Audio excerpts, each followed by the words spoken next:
warahmatullahi wabarakatuh. Berikut ini aksi nyata modul 1.4 budaya positif menyebarkan pemahaman dan penerapan budaya positif di SMP Negeri 1 Hamparan Perak. Sebelumnya, perkenalkan, nama saya Widya Astuti SPD, calon guru penggerak Angkatan 7 dari Kabupaten Deli Serdang. Selama pendidikan, saya didampingi oleh Bapak Fasilitator yaitu Bapak Topik MPD dan Bapak Pengajar Praktik yaitu Bapak Elia Mustarigan MPD. Berikut ini rancangan aksi nyata saya dalam menerapkan budaya positif di SMP Negeri 1 Hamparan Perak.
Pertama-tama marilah kita ucapkan puji dan syukur kepada Allah Subhanahu wa Ta'ala, kepada Maha Esa, atas berkat dan rahmatnya kita dapat berkumpul di acara diseminasi budaya positif di SMP Negeri 1 Hamparan Perak.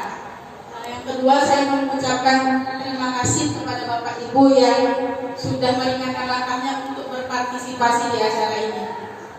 Langsung saja, yang pertama, marilah kita dengarkan kata sambutan dari Bapak Kepala Sekolah SMP Negeri 1 Hamparan Perak yang diwakili oleh Bapak Rudi Sinabela.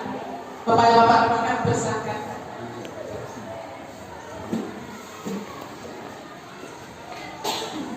Baik, terima kasih. Selamat pagi dan salam sejahtera Perak. Puji dan syukur kita panjatkan kehadiran Tuhan Yang Maha Kuasa, karena atas kasih karunia dan berkatnya kita bisa berkumpul di pagi hari ini dalam acara diseminasi budaya positif yang menyangkut masalah kegiatan aksi nyata untuk calon guru penggerak Angkatan 7 yang akan dilaksanakan oleh Ibu Widya Astuti. Di pagi hari ini Bapak Ibu, kami juga juga perlu menyampaikan bahwa ini adalah salah satu program pendidikan yang dilakukan oleh Kementerian Pendidikan untuk melakukan perubahan paradigma belajar siswa kita dan menimbulkan kami juga perlu menyampaikan bahwa ini adalah salah satu program pendidikan yang dilakukan oleh Kementerian Pendidikan untuk melakukan perubahan paradigma belajar siswa kita dan menimbulkan budaya-budaya positif dalam pelajaran serta memotivasi para siswa untuk belajar yang lebih kreatif, efektif dan menyenangkan. Dalam hal ini sebagai calon guru penggerak di sini Ibu Widya Astuti juga akan memaparkan hal-hal yang menyangkut masalah proses belajar mengajar yang lebih efisien dan efektif dan memotivasi kita semuanya untuk saling bahu-membahu dan kerjasama dalam meningkatkan kualitas pendidikan di negara kita Indonesia, terkhusus di SMP Negeri 1 Hampara Perak. Tidak banyak Bapak Ibu yang saya sampaikan di pagi hari ini, kiranya rasa Ibu Puan menyertai kita semua. Sekian dan terima kasih.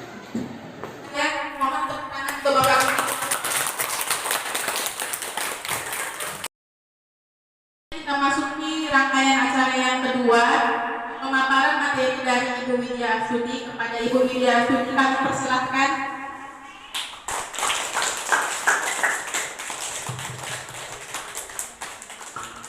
Assalamualaikum warahmatullahi wabarakatuh.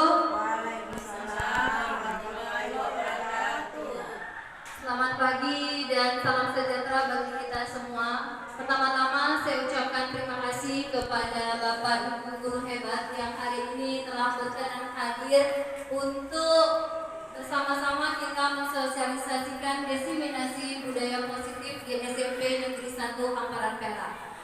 Seperti yang Bapak Ibu ketahui bersama, pada saat ini saya sedang mengalami pendidikan angkatan 7, yaitu di guru penggerak untuk Kabupaten Deli Serdang.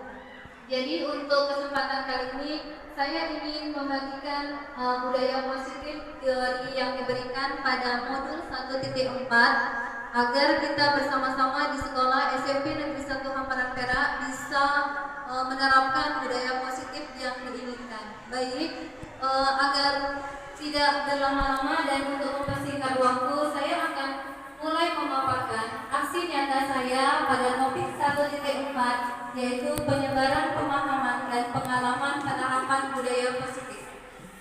Ya, selamat datang para guru hebat. Mari kita bersama berkolaborasi dalam mendukung demi mewujudkan disiplin positif di sekolah kita tercinta. Tepuk tangan untuk kita semua. Baik, yang akan saya paparkan hari ini yaitu konsep utama budaya positif. Di sini saya akan memaparkan bagaimana konsep utama budaya positif tersebut. Yang pertama, kita akan membahas mengenai perubahan paradigma belajar. Yang kedua, bagaimana disiplin positif. Yang ketiga, kebutuhan dasar manusia. Yang keempat, motivasi perilaku manusia. Yang kelima, posisi kontrol dan restitusi. Dan yang keenam, segitiga restitusi. Baik, kita akan masuk yang pertama, yaitu pembelajaran dengan paradigma baru. Apa pembelajaran dengan paradigma baru itu? Nah, di sini sesuai dengan filosofi Ki Hajar Dewantara bahwasanya pembelajaran hendaknya berpusat pada murid, yaitu pembelajaran dengan merancang pembelajaran terdiferensiasi sesuai dengan kebutuhan murid pada tiap tahap perkembangan siswa untuk mewujudkan profil pelajar Pancasila. Apa profil pelajar Pancasila itu? Profil pelajar Pancasila ada 6. Yang pertama, bertakwa kepada Tuhan Yang Maha Esa. Yang kedua, berbineka global. Yang ketiga, gotong royong. Yang keempat, kreatif. Yang kelima, berpikir kritis. Dan keenam adalah mandiri.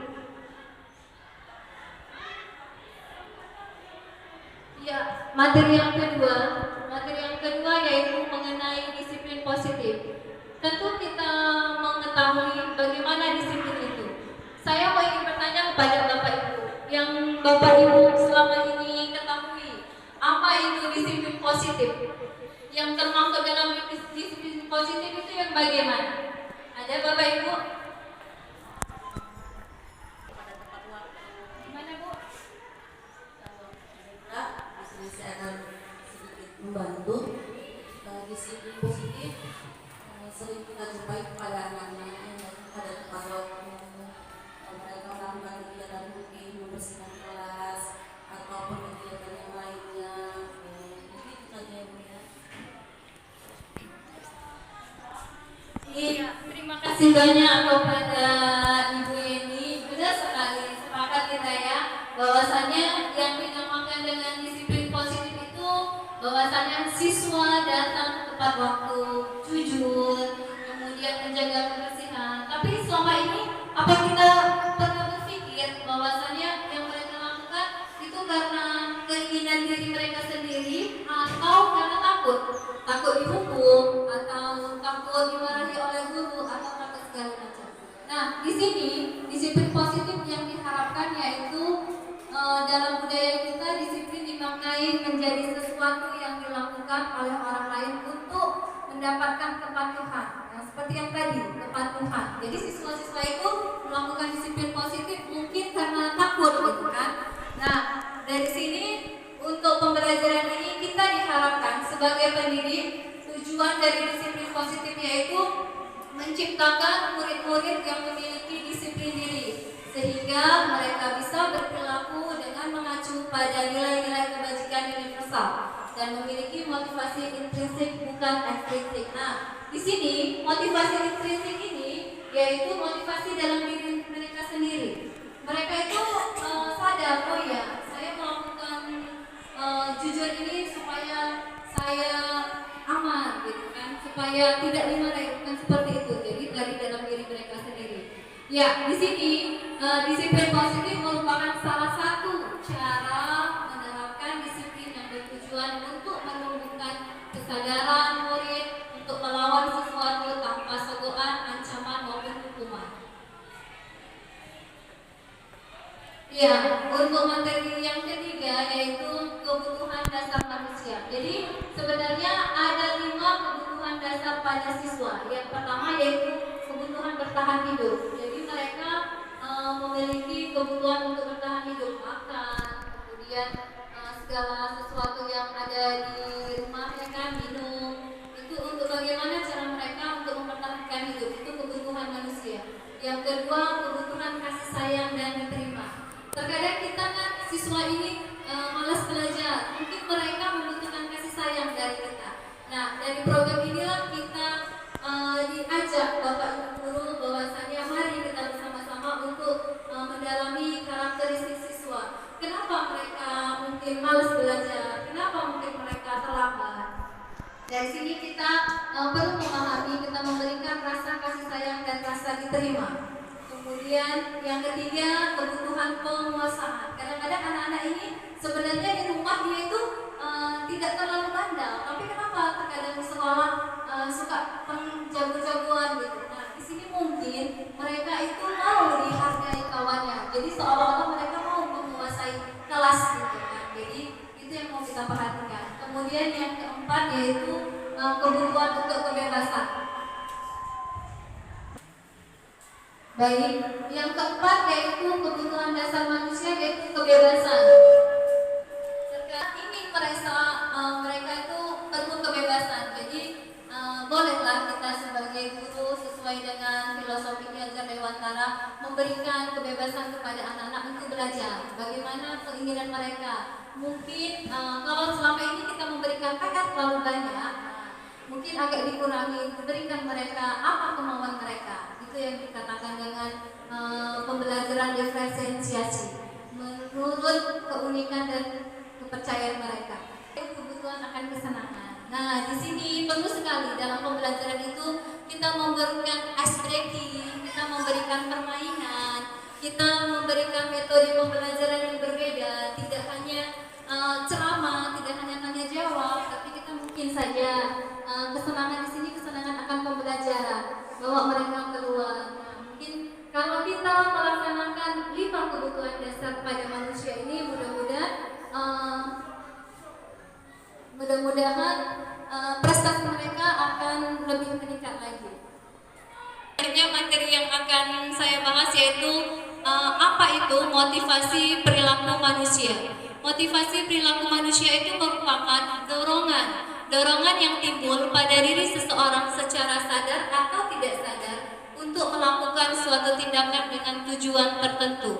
Nah, itu bisa kita lihat dari menghindari ketidaknyaman dan hukuman.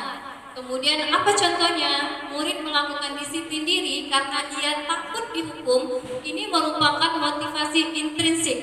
Jadi tidak karena dari dirinya, tapi mereka itu melakukan sesuatu yang baik karena menghindari dari hukuman. Nah, yang kedua, motivasi perilaku manusia itu mendapatkan imbalan atau penghargaan dari orang lain.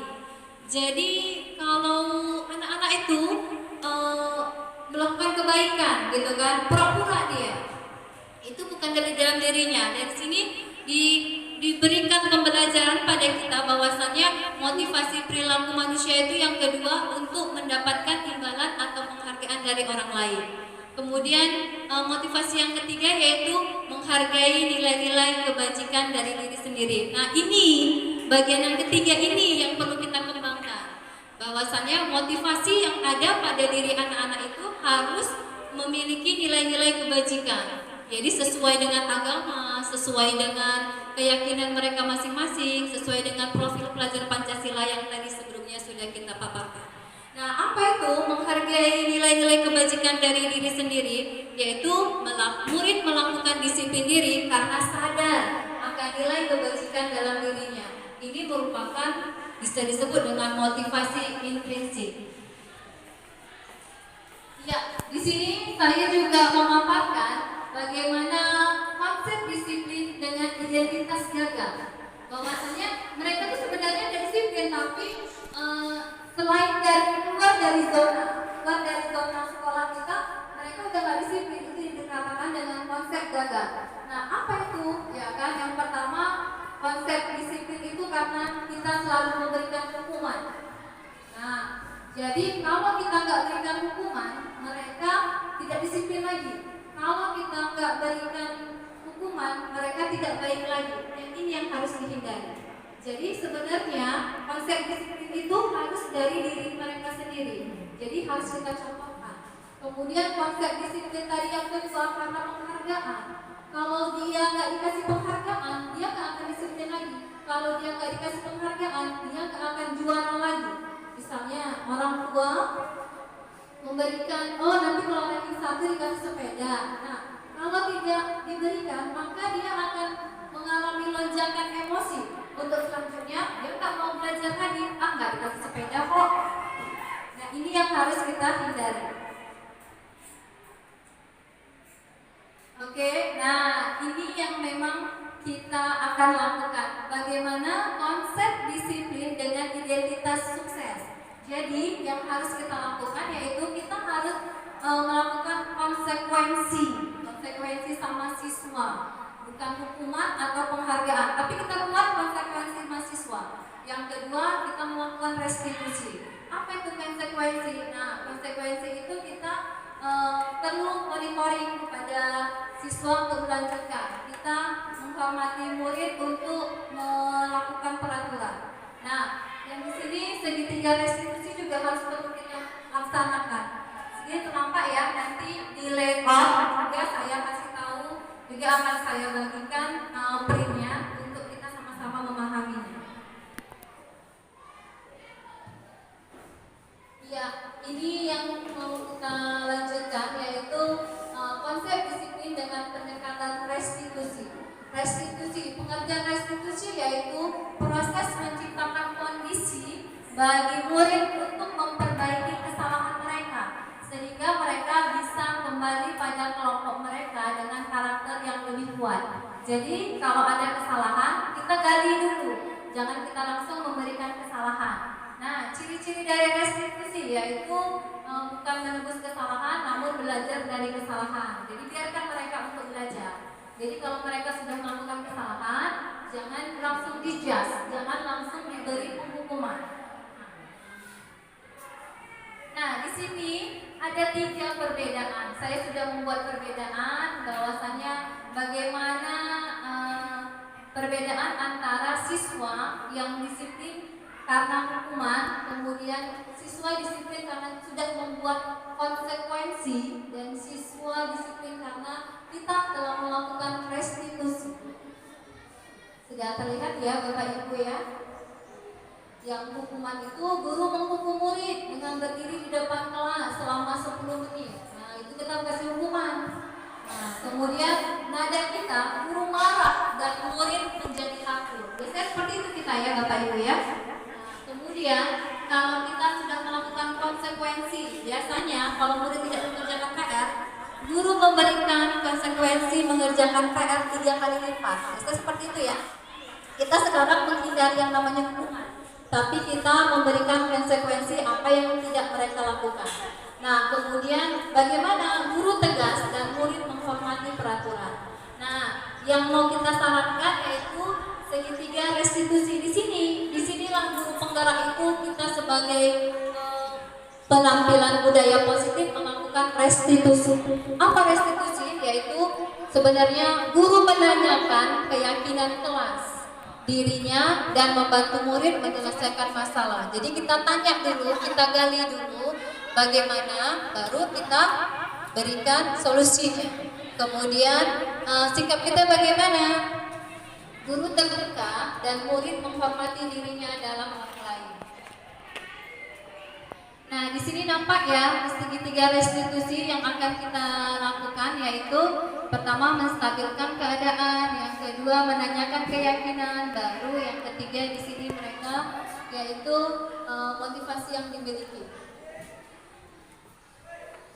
Ya, ini dia. Ini konsep atau alur dari restitusi yang akan kita laksanakan. Yang pertama menstabilkan identitas. Menstabilkan identitas, kemudian validasi kebutuhan, yang ketiga menanyakan keyakinan.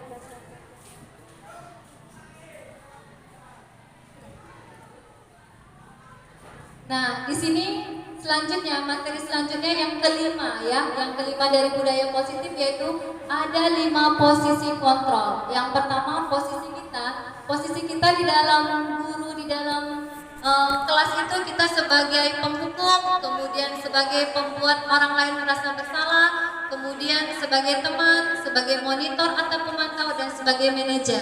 Ya, saya ada sedikit video bagaimana kelima posisi kontrol ini yang akan kita laksanakan di dalam kelas.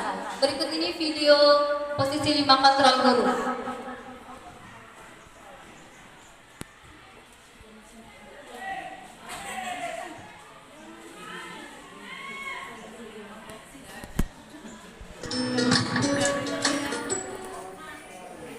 Salam bahagia Ibu dan Bapak guru hebat. Dalam penerapan disiplin positif restitusi, salah satu program yang dikembangkan adalah 5 posisi kontrol. 5 posisi kontrol dalam restitusi adalah proses perjalanan seorang pendidik agar dapat mengenali dirinya.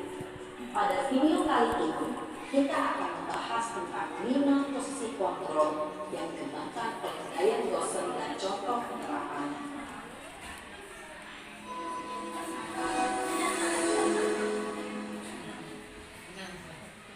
Lima posisi kontrol itu adalah 1. Posisi penghukum, 2. Posisi pembuat merasa bersalah, 3. Posisi teman, 4. Posisi pemantau atau monitor, dan 5. Posisi manajer. Untuk lebih memahami kelima posisi tersebut, mari kita saksikan kasus Naren yang terlambat hadir 20 menit di sekolah dan melihat bagaimana kelima posisi kontrol dalam menghadapi masalah tersebut.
rasa bersalah, berbicara dengan nada tenang, cenderung lembut. Namun kata-kata yang diutarakan membuat murid merasa menjadi orang yang gagal, memandang buruk dirinya sendiri, merasa tidak berharga, dan tidak sanggup membahagiakan orang lain. Ketika guru mengambil posisi pembuat rasa bersalah, murid akan menganggap dirinya yang bersalah dan ia akan menyimpan emosi negatif tersebut di dalam dirinya.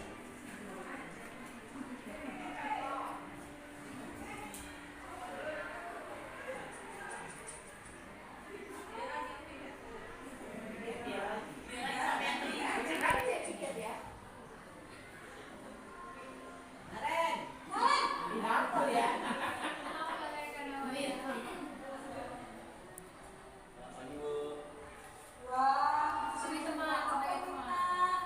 selamat pagi ya sayang. Iya bu, habis ibu saya udah bohongkan saya bu. Kamu malah menyalahkan ibu kamu. Kamu bukan anak yang larinya paling kencang. Kok terlambat sih? Iya bu, saya memang terlambat banget tadi. Jadi biarpun saya lari kencang, tetap gak kekejar bu. Ya sudah sana.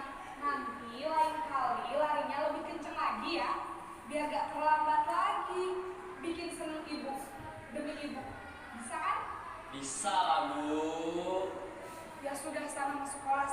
Ibu beresin urusan absen kamu. Kamu ini ada-ada saja. Besti. Dalam posisi teman, guru berbicara dengan nada suara ramah, akrab, cenderung bersenda gurau untuk menjaga suasana tetap santai. Murid akan merasa senang, aman, dan akrab dengan guru. Identitas yang dicipta adalah identitas sukses dan berhasil. Namun, perlu diingat, karena ini masih bersifat eksternal, maka ada faktor ketergantungan dari murid kepada orang tertentu. Di sini, guru absennya, sehingga di lain waktu, murid bisa berperilaku baik, namun hanya kepada orang-orang tertentu saja.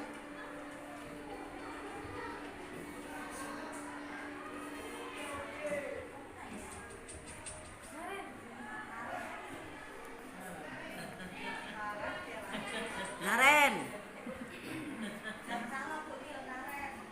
Naren! bajunya kok nggak ganti-ganti? Jadi bu, Naren, apa peraturan sekolah kita tentang jam berapa kita harus masuk sekolah, Nak? kita harus sekolah jam 7 bu. Iya betul, sekarang sudah jam 7.20. Naren sudah tahu konsekuensinya jika terlambat hadir. Paham bu, saya harus tinggal kelas pas jam istirahat selama 20 menit.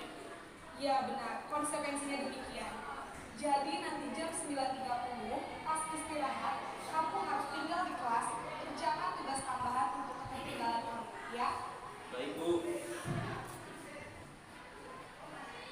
Posisi pemantau mengandalkan penghitungan atau data untuk mengontrol murid. Guru mengarahkan murid berdasarkan peraturan dan konsekuensi. Seorang pemantau menunjukkan bahasa tubuh dan ekspresi wajah yang datar dan cenderung formal.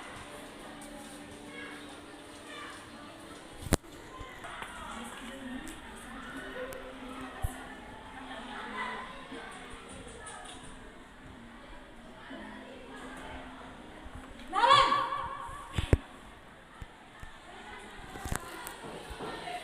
Selamat pagi bu. Selamat pagi, Naren. Maaf bu, saya terlambat.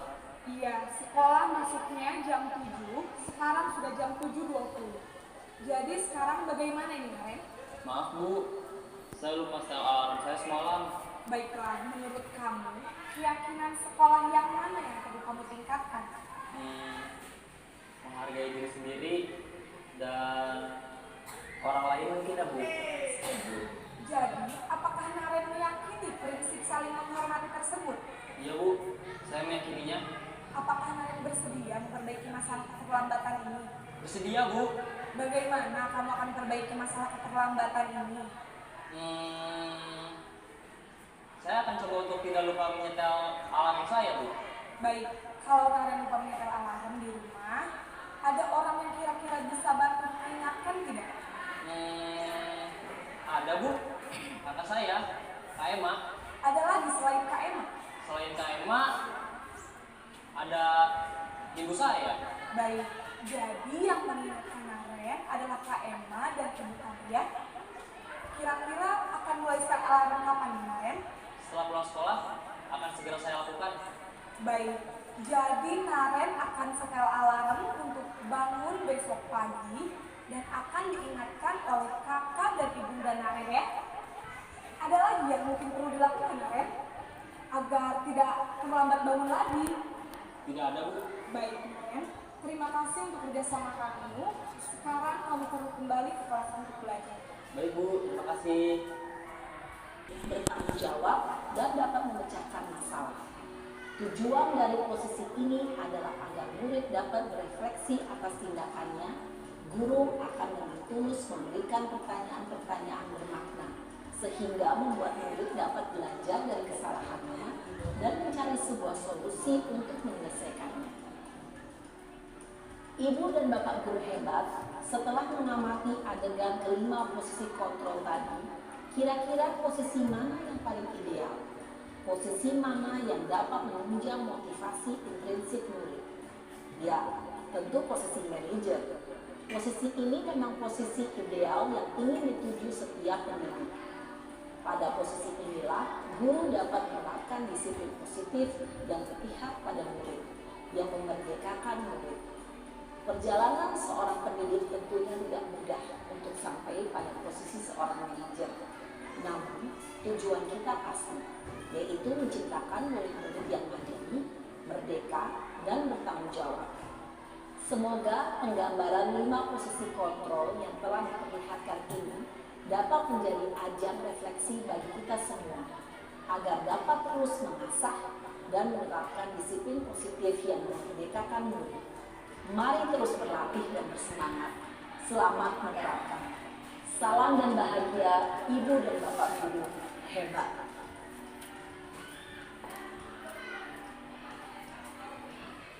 Iya, baik, terima kasih.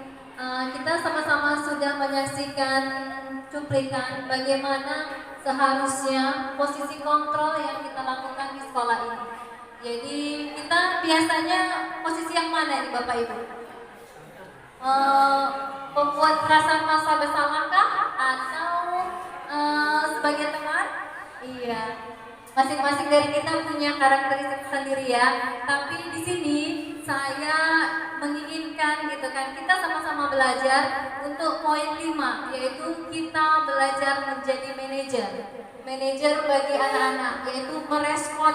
Kita dengarkan dulu apa keluhan si anak ketika tidak mengerjakan tugas, gitu kan? Merespon dan menunjukkan tanggung jawab dalam posisi terakhir. Kemudian baru kita berikan solusinya. Bapak Ibu, dari barusan kita lihat video posisi 5 kontrol. Nah, sekarang saya ingin mengaplikasikan kembali bagaimana posisi contoh penerapan 5 kontrol ketika siswa sering tidak memakai atribut lengkap saat upacara. Nah, saya mau minta bantuan kepada Ibu Juwai dulu. Coba Ibu Juwai, di mana itu Ibu Juwai pada posisi yang tersebut? Ya, terima kasih. Contoh hukum itu seperti patuhi aturan sekolah, lalu berdiri di depan kelas barisan. Mungkin seperti itu. Iya, terima kasih kepada Ibu Juwai. Ya, berarti benar sekali ya. Biasanya kita melakukan posisi penghukum ya Ibu Juwai ya.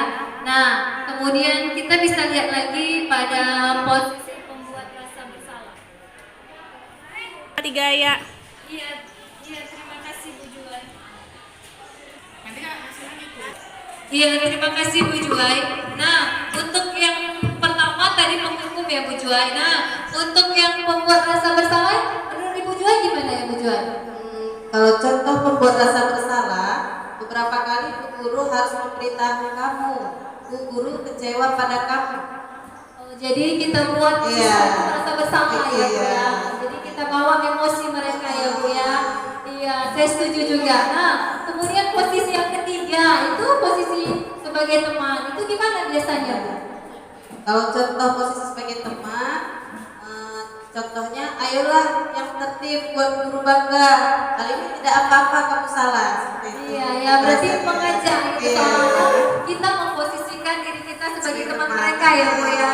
Iya, saya juga setuju. Kemudian yang keempat bagaimana ya Bu? Kalau keempat, contohnya kayak pemantau gitu. Kamu sudah melanggar, apa peraturan dan konsekuensinya gitu. Iya, kita pemantau, kita mengingatkan kembali Iya. apa yang sudah mereka kasih konsekuensi tadi ya Bu ya. Nah, yang terakhir, yang paling utama, itu posisi sebagai apa ya Bu? Itu posisi sebagai manajer. Jadi contohnya, apakah kamu tahu kesalahan kamu? Kira-kira bagaimana kamu memperbaiki kesalahan kamu? Iya, kita memanajer Iya, siswa ya Bu. manajer dia. Baik sekali, terima kasih kepada Bu Juwai. Kasih aplaus dulu untuk Bu Juwai. Saya harapkan kita sama-sama di SMP Negeri 1 Ramadan Perak bisa menerapkan budaya positif. Akhir kata, wabillahi taufiq wal hidayah. Wassalamualaikum warahmatullahi wabarakatuh.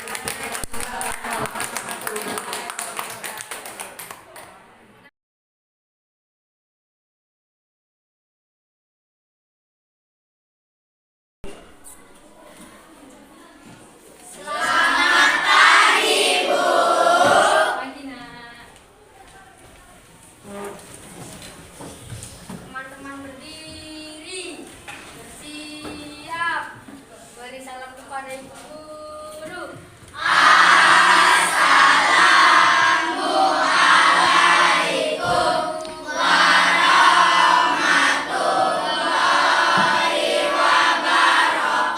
Waalaikumsalam warahmatullahi wabarakatuh. Silakan duduk.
Iya, baik, terima kasih. Apa kabar anak-anak ibu semua?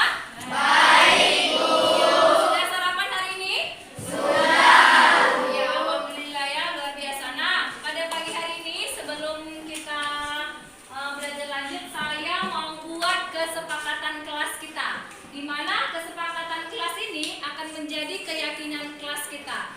Untuk keyakinan yang sudah kita sepakati, keyakinan yang sudah kita buat, supaya bisa dilaksanakan, supaya apa? Supaya kelasnya jadi baik dan jadi tentram. Jadi saya mau anak-anak ibu semua ini, apa keinginan kalian semua untuk membuat kelas ini menjadi lebih baik. Jadi nanti saya akan membagikan masing-masing anak kertas ini, kemudian buat apa yang kamu inginkan terhadap kelas ini.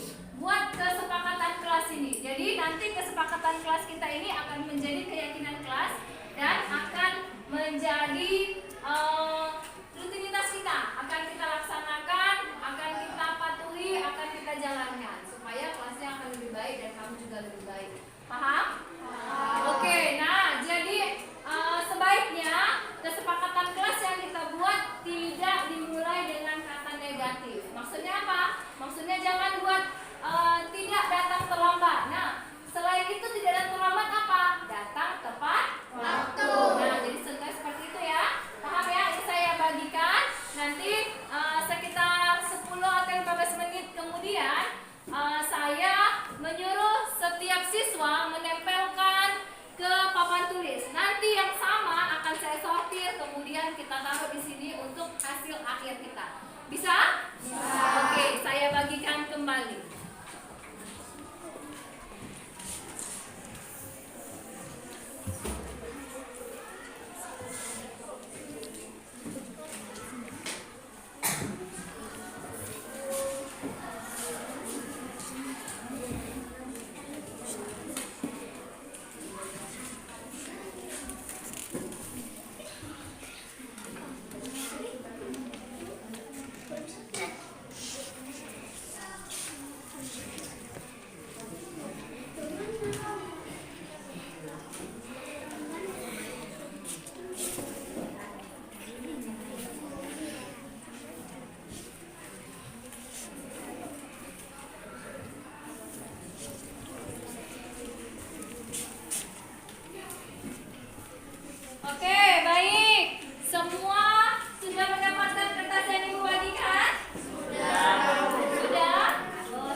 kemudian 3, kemudian 4, kemudian 5, kemudian 6. Jadi ada 6 keyakinan kelas kita.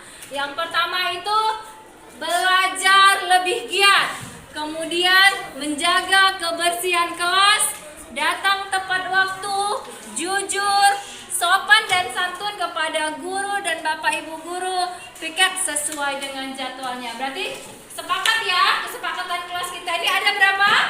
6. Dan kesepakatan ini akan menjadi keyakinan kelas kita, kemudian akan kita laksanakan supaya kelas menjadi lebih baik. Oke.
Assalamualaikum warahmatullahi wabarakatuh. Perkenalkan, nama saya Rizky Nanda. Saya dari kelas 79.